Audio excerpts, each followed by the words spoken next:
CRISPR is all about cutting the DNA sequence. Therefore, I always keep on telling CRISPR is that simple. It cuts the DNA wherever we want. In the last video, we talked about the basics of CRISPR in bacterial system. But today we'll be talking about the CRISPR technology that is derived from this basic bacterial CRISPR system.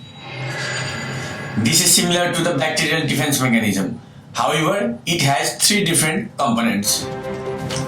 The first component in the CRISPR is the guide RNA. The guide RNA is the sequence of the target gene. Whatever gene we want to cut or we want to edit, we will take some sequence from that target DNA.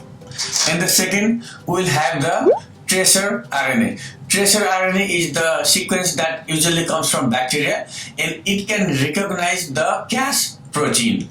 And the third one is the Cas protein.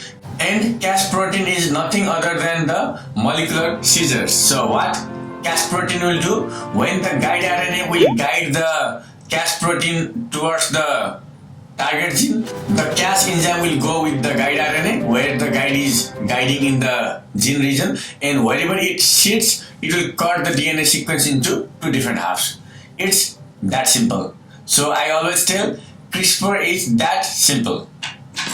Therefore, in our target organism, what we do is we express guide as a transcript, and together with guide, we also express tracer RNA as a transcript. So this is a transcript, and finally, this will identify the Cas enzyme. So there is a sequence in the tracer RNA that will identify the Cas enzyme, and Cas will sit with the tracer RNA, and the guide will guide the whole CRISPR complex to the target location, and it will cut the DNA.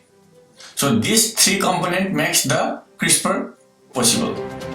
In the coming video, we'll talk in detail about the guide RNA, the tracer RNA, and the Cas that cuts the DNA.